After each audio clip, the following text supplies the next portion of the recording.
अस्सलाम वालेकुम, welcome to agent zone. मैं हूं हिना नुमान। आज हम जिस टॉपिक पे बात करेंगे वो है प्रीपेड इन्वायरमेंट। अब इसके लिए सबसे पहले हमें ये समझना ज़रूरी है कि इन्वायरमेंट होता क्या है। एक इन्वायरमेंट वो है जो हम सबके इर्द गिर्द है, उसे हम माहौल कहते हैं। वो माहौल सबके लिए एक जैसा या मुख्तलिफ हो सकता है, लेकिन प्रीपेड इन्वायरमेंट की एक प्रॉपर डेफिनेशन है। वो ऐसा माहौल है जो किसी स्पेसिफिक पर्सन को सामने रखते हुए डिज़ाइन किया जाता है। जैसे आपने अक्सर देखा होगा कि परिंदे जब अपने घोंसले बनाते हैं तो वो किन किन बातों का ख्याल रखते हैं। वो उनकी मुनासिब ऊंचाई का ख्याल रखते हैं, बच्चों के लिए उसकी मजबूती और हिफाजत का ख्याल रखते हैं, रोशनी और हवा का ख्याल रखते हैं। असल में वो अपने बच्चों के लिए एक इन्वायरमेंट प्रिपेयर कर रहे होते हैं जिसमें वो अपने बच्चों को एक अच्छी ज़िंदगी देना चाहते हैं। अब असल में हमें इस बात को इस तरीके से समझना है कि अशरफुल मखलूक़ात होने की हैसियत से हमारी ज़िम्मेदारियाँ थोड़ी मुख्तलिफ हैं। जैसे आपने अक्सर देखा होगा कि अगर किसी घर में किसी नौमौलूद की आमद या उसकी खुशखबरी होती है तो वालिदैन और बड़े घर के माहौल को उसके हिसाब से तैयार करना शुरू कर देते हैं। यानी एक न्यूबॉर्न घर में आने से पहले ही उसके लिए तैयारियां शुरू कर दी जाती हैं। कमरों के अंदर रोशनी और हवा का मुनासिब इंतज़ाम कर दिया जाता है। ठंडा गर्म का बहुत अच्छे से ख्याल रखा जाता है। अक्सर व बेशतर जब एक बच्चा जो कि 6 से 7 महीने के बाद बैठना शुरू करता है उसके लिए कुशन्स और सोफ़े पहले से ही तैयार कर दिए जाते हैं। असल में ये एक इन्वायरमेंट है जो पेरेंट्स की तरफ से बच्चे के लिए गिफ्ट है। और इसी तरह हम जब बच्चे को स्कूल लेके जाते हैं, जैसे आपने नॉर्मली देखा होगा 2.5 की एज में बच्चा स्कूल जाने के काबिल हो जाता है, तो असल में हम स्कूल नहीं लेके जाते, उसको एक और इन्वायरमेंट से इंट्रोड्यूस कराने जा रहे होते हैं। तो उस वक्त हमारी ज़िम्मेदारी बतौर वालिदैन ये होनी चाहिए कि हम उस माहौल का बहुत अच्छी तरह जायज़ा लें, क्योंकि हमारे बच्चे ने एक ऐसे माहौल में जाना है जहाँ उसने फर्दर पूरी लाइफ के लिए अपनी फाउंडेशन बनानी है। यानी कि उस बच्चे की बुनियाद और उस बच्चे की पूरी पर्सनालिटी उस जगह पे डिज़ाइन होगी। ये बात अपनी जगह बिल्कुल ठीक है कि घर बच्चे की तरबियत का ज़िम्मेदार है, लेकिन जब हम बच्चे को एक और इन्वायरमेंट में लेके जाते हैं तो वो इन्वायरमेंट, वहाँ के टीचर्स और वहाँ के साथी भी उस बच्चे की पर्सनालिटी बिल्डिंग के ज़िम्मेदार हैं। और ये ज़िम्मेदारी एक बहुत खूबसूरत फ़र्ज़ की तरह असातिज़ा कराम पे आयद होती है। मॉन्टेसरी लेवल के बच्चे या 2.5 से लेके 6 इयर्स तक के बच्चे प्यार, तवज्जो और मोहब्बत के ज़्यादा हकदार हैं। जैसे आप एज आ मदर, मैंने बहुत दफ़ा ये एक्सपीरियंस किया है कि बच्चा एक ही बात बार बार पूछता है और हम उसे बार बार जवाब देते हैं। अब जब हम बच्चे को अपने घर से दूर लेकर जाते हैं, किसी स्कूल या मॉन्टेसरी इन्वायरमेंट में लेके जाते हैं, तो यकीनन वहाँ भी बच्चा कुछ ना कुछ एक्सप्लोर कर रहा होता है। उसे सीखने में भी उतनी ही डिफ़िकल्टी का सामना हो सकता है जितना उसे घर में होता है। तो वहाँ की टीचर को प्रॉपर ट्रेनिंग देनी चाहिए कि वो बच्चे के साथ सब्र आज़मा तरीके से चल सके। उसका पेशेंस लेवल बहुत अच्छा होना चाहिए।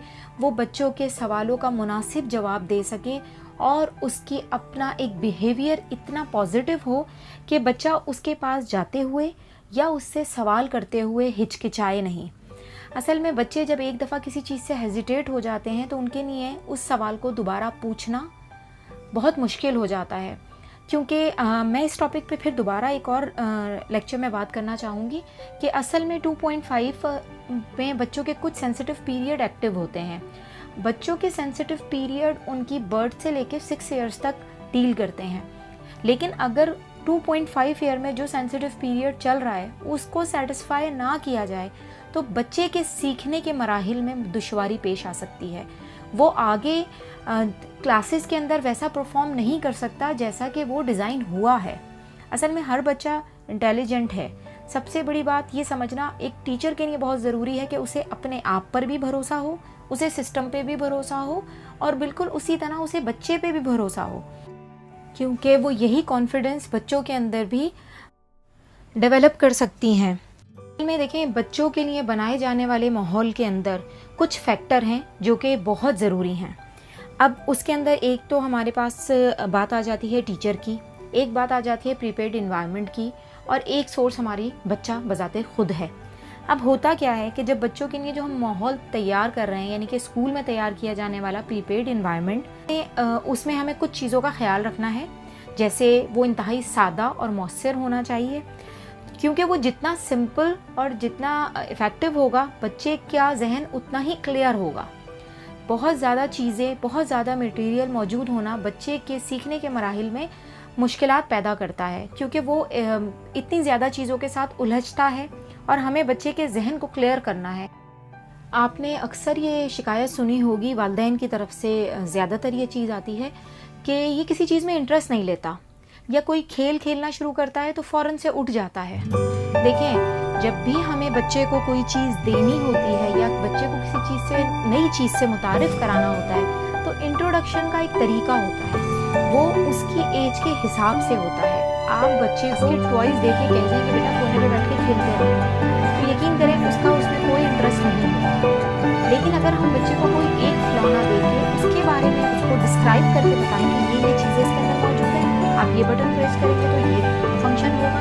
यानी कि अगर हम बच्चे को किसी एक चीज़ के साथ ही एसोसिएशन और उसके डिफरेंट यूजेस बताएं और उसे पता हो कि मैं उसे कितने वे में यूज़ कर सकता हूँ, तो यकीन करें उसका इंटरेस्ट बहुत बढ़ जाएगा। 3 सेकंड के अंदर छोड़ देता है, वो आराम से उसमें 20 से 25 मिनट उस एक चीज़ के साथ गुजार सकता है, क्योंकि आपने उसके इर्द गिर्द से वो चीज़ें हटा दी हैं जो आपके नज़दीक दी जाने वाली सहूलतें या आसाइशें हैं, लेकिन बच्चे के लिए एक मैस है। बच्चे को एक क्लियर माइंड, क्लियर जगह और एक क्लियर टॉय की ज़रूरत है अगर आप उसे कोई टॉय देना चाहती हैं। तो ये ना करें कि आप सारे टॉयज़ का ढेर उसके आगे रख दें और समझें कि 2-3 घंटे के लिए ये बिज़ी हो जाएगा। वो नहीं बिज़ी होगा, बिकॉज आपने उसका इंट्रोडक्शन ही एक मैसअप तरीके से शुरू किया है। अब हम बच्चे की पर्सनालिटी ग्रूमिंग की जो बात करते हैं, सिर्फ स्कूल को जिम्मेदार नहीं ठहरा सकते। यहाँ पर पेरेंट्स और टीचर्स दोनों को मिलकर काम करना है। दोनों बच्चे की पर्सनालिटी ग्रूमिंग में अपना हिस्सा डालेंगे, तभी बच्चा एक बेहतरीन शहरी बन सकता है। अब ये चीज़ भी बहुत ज़रूरी है कि हमें पता होना चाहिए कि बच्चा में किसी भी माशरे और ख़ानदान की बुनियादी इकाई है, यानी कि वो एक तरीके से आप उसे किसी भी बिल्डिंग का यूनिट, ब्रिक कह सकते हैं। होता क्या है कि हम बच्चों को सिर्फ बच्चा समझ के ट्रीट करते हैं, हम ये नहीं सोचते कि ये हमारे फ्यूचर की फाउंडेशन है। 2.5 की एज के बच्चे का माइंड 6 ईयर्स तक एब्जॉर्बेंट माइंड कहलाता है, यानी वो एक जाजिब जहन होता है जो कि अपने माहौल से सीखता है, और ये माहौल जहाँ वो रह रहा होता है, जहाँ वो पढ़ने के लिए जा रहा होता है या जहाँ वो खेलता है, इन सब से मिलकर वो माहौल बनता है। अब आपने अक्सर ये चीज़ देखी होगी कि माहीगीर जो लोग हैं वो अपने बच्चों को तैरना नहीं सिखाते, लेकिन उनके बच्चे अपने माहौल से सीख जाते हैं। ये उनके ज़रखेज़ जहन की एक मिसाल है। जैसे डॉक्टर मारिया मोंटेसरी ने प्रीपेड इन्वायरमेंट को फ्लाइट ऑफ स्टेयर्स का नाम दिया है। उनके मुताबिक बच्चा इसकी मदद से बुलंदी की तरफ बढ़ रहा होता है, और इसी प्रीपेड इन्वायरमेंट में उसको अपनी जहनी और जिस्मानी ज़रूरियात को पूरा करने का भरपूर मौका दिया जाता है। अब यहाँ पे बात आती है कि प्रीपेड इन्वायरमेंट के साथ ही वालिदैन, असातिज़ा और बड़ों को भी तरबियत की ज़रूरत है। आपने अक्सर मवाजना किया होगा कि पुराने तालीमी निज़ाम और मौजूदा तालीमी निज़ाम में ख़ासा फ़र्क है। नया तालीमी निज़ाम मुश्किल ज़रूर है, लेकिन वो बच्चों के लिए ख़ासा कम्फर्टेबल। अच्छा, यहाँ एक मिसकंसेप्शन ये भी है कि 2.5 की जो एज का बच्चा है वो स्कूल जाए और फ़ौरन से वो लिखना शुरू कर दे। अक्सर हमारे पास भी वालिदैन ये बात करते हैं कि बच्चे को आते हुए 3 महीने हो गए, उसने लिखना नहीं शुरू किया। 2.5 की एज ऐसी एज है जिसमें बच्चों को पढ़ाने से ज़्यादा सिखाने पे फोकस होता है। चाहे आप उन्हें स्कूल में लेके जाएं, चाहे आप घर में ही उनके लिए कोई एनवायरनमेंट क्रिएट करें, आपको ये बात ख़ुद ही मुशाहिदे से साबित होगी। आपका अपना एक्सपीरियंस आपको ये बात बताएगा कि बच्चा किताब और कॉपीज़ के अलावा ज़्यादा सीखता है। अच्छा, यहाँ मैं आपसे थोड़ी सी बात होम स्कूलिंग पे भी करना चाहूँगी। मेरी कुछ बहनें जो यूएई की तरफ हैं, वो इस बात पे बहुत परेशान होती हैं कि हम बच्चों को किसी प्रिपेयर्ड इन्वायरमेंट में नहीं लेके जा सकते क्योंकि वो बहुत एक्सपेंसिव हो जाता है। वो अपने घर में ही उनके लिए माहौल बनाना चाहती हैं, वो घर के अंदर ही बच्चों को पढ़ाना चाहती हैं, और आप यकीन करें कि ये इंतहाई बेहतरीन फ़ैसला है। जब भी हम बच्चों को अपने ही माहौल के अंदर सिखाते हैं तो हम टाइम जोन से हट जाते हैं। उस दौरान बच्चा पूरे दिन सीखता रहता है क्योंकि उसके पास मदर जो कि सम टाइम उसकी टीचर भी है, और उसके पास वो माहौल जो कि उसके लिए बनाया गया है पूरे दिन मौजूद है। तो वो जब भी उसको कोई क्यूरी होगी, जब भी उसको कोई क्यूरियोसिटी होगी, वो अपनी टीचर से या अपनी मदर से पूछ सकता है, या वो उस मटेरियल को हाथ लगा के उसको एक्सपीरियंस कर सकता है। यहाँ एक बात समझना ज़रूरी है कि बच्चे का जहन पैदाइश से लेके 6 साल तक की उम्र में एब्जॉर्बेंट माइंड है। तो डॉक्टर मारिया मोंटेसरी उसको लाइक का स्पंज कहती हैं। आपने अक्सर ये देखा होगा कि स्पंज पानी जज़्ब कर लेता है।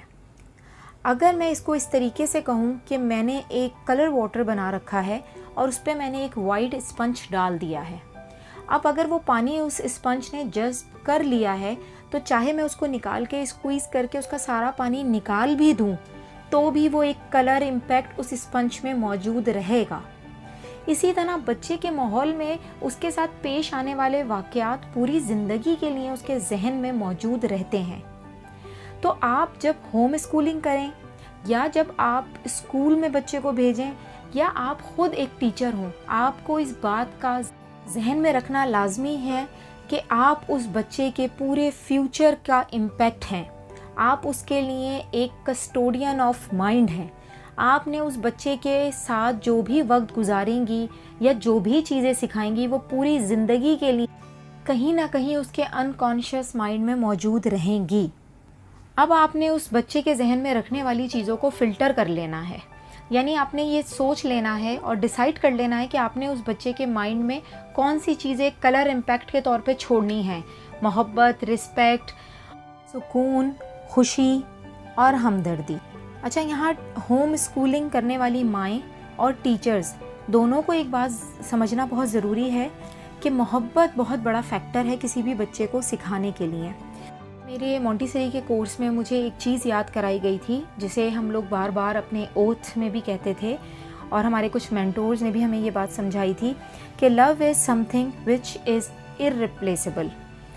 In this environment, the necessary thing is a loving but sensible adult who should not neglect the child, but this means nothing to interfere too much in his constructive activities during the sensitive periods. यानी कि बच्चे के sensitive period के हिसाब से ही आपको activities और आपको उसके लर्निंग प्रोसीजर्स को डिज़ाइन करना है, क्योंकि जब हम बच्चे को पढ़ा रहे होते हैं हम अपनी जहनी सलाहियत से सोच रहे होते हैं।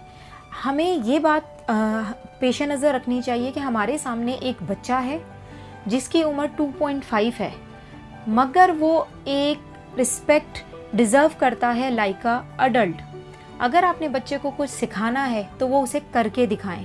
कभी भी ये ना समझें कि मैं बच्चे को 2 थप्पड़ लगा के कह दूं कि नहीं बेटा किसी को मारते नहीं हैं, या आपने किसी को मारा क्यों।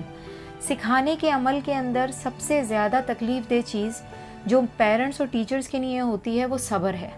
आपका सब्र जितना मुस्तहकम होगा बच्चा उतना ही मजबूत होगा। यहाँ एक बात और भी काबिल ज़िक्र है कि बच्चा कोई भी चीज़ बराह रास्त नहीं सीखता। हम उसे ये नहीं कह सकते कि आप ये चीज़ इस तरीके से करें। जिस तरह हम अक्सर एक कोटेशन हम लोग पढ़ते हैं कि language Surf like a language and behaviour Surf like a behaviour. आप जो करेंगे बच्चा वो देखेगा और बच्चा वही करेगा। आप जो बोलेंगे बच्चा वही सीखेगा और वही बोलेगा। अब मोंटेसरी इन्वायरमेंट में एक ट्रायंगल भी डील किया जाता है जिसको हम फर्दर मोंटेसरी डायरेक्टर्स के लेक्चर में इंशाल्लाह कवर कर लेंगे, लेकिन मैं उसमें आपको एक चीज़ बता देती हूँ कि जो ट्रायंगल के 3 साइड्स हैं तो हम उन वर्टेक्स को हमने एक नाम दिया हुआ है जिस पे एक जगह तो प्रिपेयर्ड इन्वायरमेंट आ जाता है, एक जगह मोंटेसरी ट्रेन डायरेक्टर्स और एक जगह चाइल्ड। इस ट्रायंगल के ऊपर पूरी मोंटेसरी बेस करती है। बात करते हैं प्रिपेयर्ड इन्वायरमेंट की क्वालिटीज़ के बारे में कि प्रिपेयर्ड इन्वायरमेंट को कैसा होना चाहिए। इसे ना बहुत ज़्यादा बड़ा होना चाहिए और ना बहुत तंग या छोटा। यहाँ का हवादार और रोशनी का खातिर ख्वाह इंतज़ाम होना चाहिए। अच्छा, बच्चों को यहाँ पर जो फर्नीचर हम देते हैं वो भी बहुत लाइट वेट और लाइट कलर होना चाहिए। एनवायरनमेंट में कुछ जानवर और पौधे भी मौजूद होने चाहिए, जिसकी मदद से हम बच्चों को साइंस के कुछ पार्ट जैसे ज़ूलॉजी और बॉटनी पढ़ा सकते हैं। अच्छा, क्लासरूम के अंदर बच्चों का एज ग्रुप इस तरीके से डिज़ाइन होना चाहिए कि कुछ बच्चे छोटे और कुछ बच्चे बड़े हों। इससे एक फैमिली बैकग्राउंड बनता है कि छोटे बच्चे बड़े बच्चों से सीखते हैं और बड़े बच्चे छोटे बच्चों को मदद करते हैं। इससे प्रीपेड इन्वायरमेंट जो है वो बड़ा मौसर डील करता है कि जब बच्चा अगर अपने इन्वायरमेंट में ना हो या वो घर पे भी हो तो उसके साथ डील करना आता है। अच्छा, बच्चों के पास जब बच्चे एक्टिविटीज़ कर रहे हों या गार्डन में हों तो मॉन्टेसरी डायरेक्टर्स को ऐसी जगह मौजूद होना चाहिए जहाँ से वो हर बच्चे को क्लियरली देख सके। अच्छा, बच्चों के इर्द गिर्द बहुत ज़्यादा अडल्ट मॉनिटरिंग भी नहीं होनी चाहिए, क्योंकि बच्चे पसंद नहीं करते कि उनकी कामों में बहुत ज़्यादा दखल अंदाजी की जाए। बस हमें बच्चों को ट्रेन करना है, एक दफ़ा उनको कोई बात सिखानी है और 2-3 दिन उन चीज़ों को प्रैक्टिस में डालना है। ऑटोमेटिकली बच्चा अपने हिसाब से सीखना शुरू हो जाता है। मॉन्टेसरी डायरेक्टर्स असल में बच्चों को उस एनवायरनमेंट से मानूस करने में मदद करती है ताकि बच्चा उस माहौल को ओन करे और उसके अंदर अपनाइयत महसूस करे। अच्छा, फिर एक चीज़ और हमें बच्चों को सिखानी होती है कि प्रीपेड इन्वायरमेंट में ऑर्डर की बहुत अहमियत होती है और ऑर्डर भी का सेंसिटिव पीरियड भी 2.5 से स्टार्ट होता है। इसलिए बच्चों को ऑर्डर अगर हम उसी बेसिक लेवल से सिखाना शुरू कर दें के लिए आइंदा ज़िंदगी में बहुत मददगार होता है। मॉन्टेसरी में प्रीपेड इन्वायरमेंट के लिए एक उसूल वज़ा किया गया है। There is a place for a thing and things in a place. In environment, it is the duty of Montessori directors to maintain order because order prevent waste of energy. बेहतरीन तरीके से तैयार करदा प्रीपेड इन्वायरमेंट बच्चों के लिए जादू असर होता है, क्योंकि वो बच्चों की मुतवाज़िन शख्सियत देने में अहम किरदार अदा करता है। अब मैं कुछ मॉन्टेसरी मदर्स के रिलेटेड प्रॉब्लम से बात करना चाहूँगी कि अक्सर ये होता है कि बच्चा जब स्कूल से घर वापस आता है तो बहुत सी माँ ये कहती हैं कि बच्चा हमें कुछ नहीं बता रहा। प्लीज़ बच्चे से बहुत ज़्यादा पूछने पर फोकस ना किया करें, क्योंकि इसके साथ अगर वो कोई पॉजिटिव चीज़ आपको बता रहे हैं तो बहुत अच्छी बात है, लेकिन बच्चे कंप्लेनिंग हो जाते हैं, वो घर आके शिकायत करना शुरू कर देते हैं। अब कुछ माएँ ऐसी हैं जो परेशान हैं कि 2.5 का बच्चा हो गया है, उसको किस तरीके से तैयार करें एक एनवायरनमेंट में जाने के लिए या स्कूल एडमिशन के लिए। इसके लिए भी आप बच्चों को बता सकती हैं कि आपका स्कूल में एडमिशन होगा, वहाँ पर आप अच्छे अच्छे दोस्तों से मिलेंगे, आपको वहाँ अच्छी टीचर्स मिलेंगी जिनको नॉर्मली बच्चे आंटी बोल रहे होते हैं, क्योंकि मॉन्टेसरी में हम एज अ टीचर नहीं कॉल करते बच्चे अपनी डायरेक्टर्स को। अच्छा, फिर एक और जो मसला बच्चों के साथ होता है वो सेपरेशन एंजाइटी होता है कि बच्चा जब अपने माँ बाप से अलग होता है या स्पेशली माँ से अलग होता है तो वो थोड़ा परेशान हो जाता है। इसकी डीलिंग भी आप यकीन करें बहुत आराम से हो जाएगी कि थोड़ा सा आपको फोकस करना पड़ेगा कि ओके आप जा रहे हैं, आप वहाँ बैठेंगे, मैं फिर आपको लेने आऊँगी। थोड़ी कॉन्वर्जेशन लेवल को अपना डेवलप करें। टाइम बीइंग बच्चा खुद ब खुद स्कूल जाने का शौकीन हो जाता है जब वो आपके साथ थोड़ा सा दूर रहने का आदी हो जाता है। अच्छा, इसके लिए आप ये प्रैक्टिस भी कर सकते हैं कि जब आप प्लान करें कि अब 3 से 4 महीने के बाद बच्चे को स्कूल जाना है तो उसको थोड़े थोड़े टाइम के लिए अपने से दूर करें। जैसे अगर जॉइंट फैमिली सिस्टम है तो बच्चा किसी के पास रोक कर खुद आप 2 से ढाई घंटे के लिए कहीं इंगेज हो जाएं या वॉक पे चली जाएं, या फिर आप बच्चे को नाना नानी के पास छोड़ सकते हैं। डेली बेसिस पे बच्चे को थोड़ी से का हैबिचुअल करें कि वो आपसे दूर रहना शुरू करे। अटेंशन स्पैन का प्रॉब्लम भी कुछ बच्चों के साथ होता है, क्योंकि घर में वो एक फोकस मदर के साथ होते हैं जो हर वक्त उनको देख भी रही होती हैं, उनको एंटरटेन भी कर रही होती हैं, उनके लिए चीज़ें भी बना रही होती हैं। लेकिन जब बच्चा एक एनवायरनमेंट में जाता है तो वहाँ 15 से 20 बच्चे मौजूद होते हैं, 2 डायरेक्टर्स होती हैं, तो वो बच्चे को ये लगता है कि शायद मुझे कोई तवज्जो नहीं दे रहा, क्योंकि वो इतने छोटे होते हैं कि इस बात को समझा नहीं सकते लेकिन महसूस कर सकते हैं। तो ये भी चीज़ें कॉन्वर्जेशन से आहिस्ता आहिस्ता बच्चे के साथ आप घर में और स्कूल में टीचर आराम से इस चीज़ को हल कर सकते हैं। अच्छा, अब लास्ट स्लाइड में मैं कुछ क्वेश्चंस लिखूंगी और मेरी मदर्स और टीचर से दरख्वास्त है कि उनके कमेंट में उनके आंसर लिखें, ताकि जो भी मदर्स हैं, होम स्कूलिंग है या न्यू मदर्स जिनके बच्चे अब स्कूल जाने वाले हैं, उनके मसाइल का कुछ हल निकल सके। तो आप लोग प्लीज़ कमेंट में उसके जवाब दीजिएगा। अगर वीडियो पसंद आए तो शेयर भी करें, लाइक भी करें और दिल करे तो सब्सक्राइब भी करें। अल्लाह हाफिज़। अपना बहुत ख्याल रखिएगा और अपने बच्चों को बहुत प्यार और तवज्जो से रखिएगा।